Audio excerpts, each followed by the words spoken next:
You think you are a free man. Look at you, right now. You can't even sit in a silent room for 5 minutes without your hands shaking, without your fingers crawling toward that screen, reaching for your phone like a junkie reaching for a needle, hunting for that next hit of cheap, pathetic, algorithmic manufactured dopamine. Wake up. You are not relaxing, you are not unwinding, you are feeding a beast that is slowly eating your life, your focus, your ambition, and your future, one mindless scroll at a time. Every second you sit there twitching, refreshing, clicking, you are not living your life, you are renting it out to a corporation for free. And you tell yourself the greatest lie a weak man has ever whispered to himself. I can quit whenever I want. Can you? Can you? Then put the phone down right now and sit in silence for 10 minutes. Go ahead, I'll wait.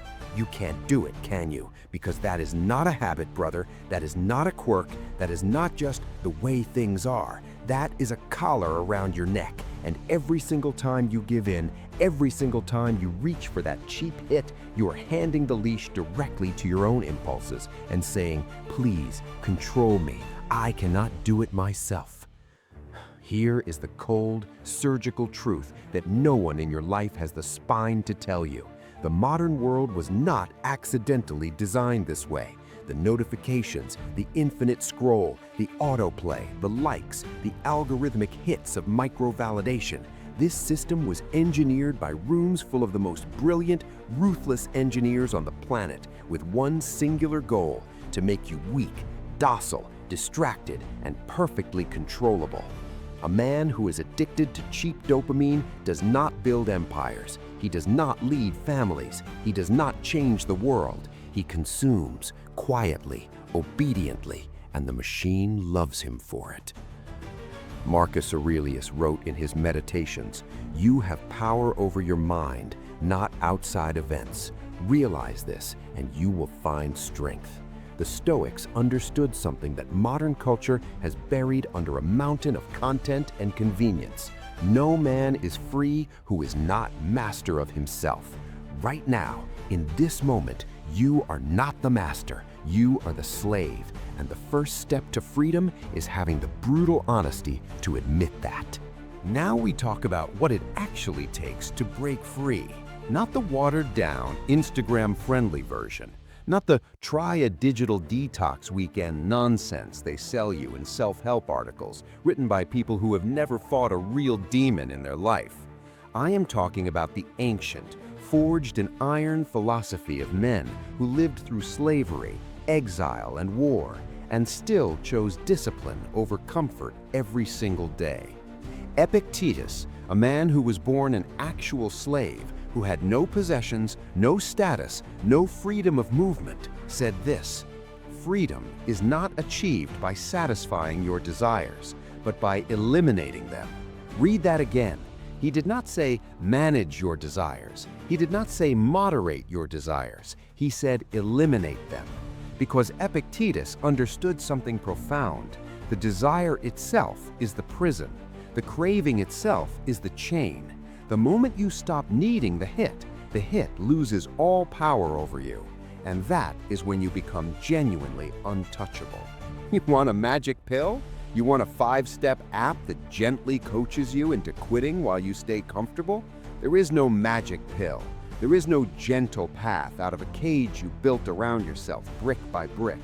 There is only one thing standing between you and your freedom, and it is the burning, uncomfortable, deeply unglamorous fire of discipline. That is it. No shortcut, no hack, no trick. Just you, your will, and the decision to stop betraying yourself. So what is the Stoic dopamine detox? It is not taking a break. It is not a 30-day challenge you post about online for validation. It is the deliberate, aggressive, unapologetic act of starving the demon. When you deny your brain that cheap, artificial hit of pleasure, and you will feel it, your brain will not politely adjust. It will panic. It will scream. It will manufacture every excuse, Every rationalization, every just this once, and you've had a hard day, and starting tomorrow that has ever crossed a weak man's mind. It will make the craving feel like a physical emergency. Let it panic. Sit in the fire. Because here's what the philosophers knew and what neuroscience now confirms. That discomfort you feel during withdrawal, that anxiety, that restlessness, that crawling need, that is not suffering.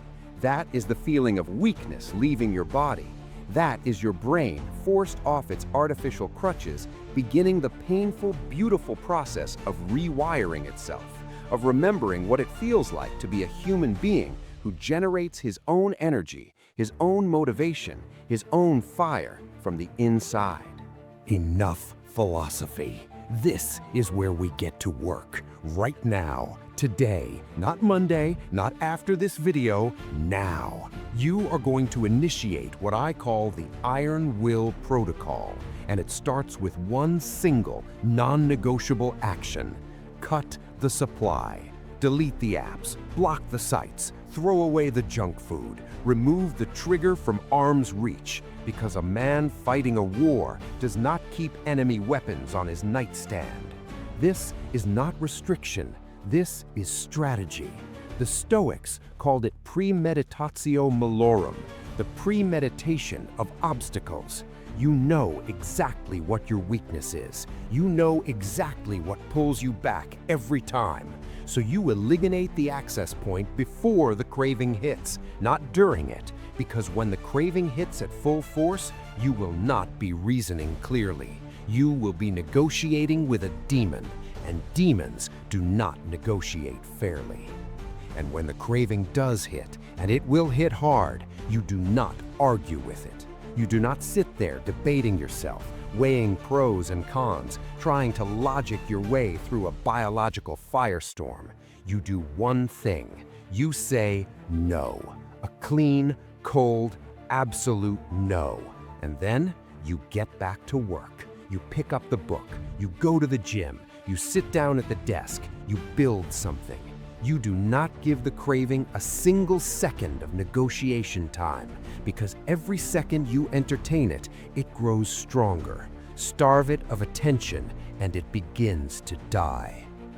Here is what happens on the other side of the withdrawal, the side that every man who has ever broken a real addiction knows, but rarely talks about. When you endure the discomfort without breaking, when you sit in the fire and refuse to flinch, something inside you forges. You stop being a passive consumer of cheap, artificial pleasure. You stop being the product. You start becoming something rare, something dangerous in the best possible way. A man with an iron core, a man whose focus cannot be bought, whose attention cannot be hijacked, whose time cannot be stolen by an algorithm. You stop consuming a life and you start creating one. The Stoics called this autarkia, self-sufficiency, the radical, revolutionary idea that you do not need external stimulation to feel alive, that your own mind, disciplined and directed, is the most powerful instrument on earth. Marcus Aurelius ran an empire and faced death, and he wrote in his private journal, for no one but himself, waste no more time arguing about what a good man should be. Be one. Not tomorrow, not when conditions are perfect, now. You came to this video for a reason. Something inside you, the part that hasn't given up yet, the part that still remembers who you were before the addiction got its hooks in, that part brought you here. Don't let it down. The chains are in your head. They always were.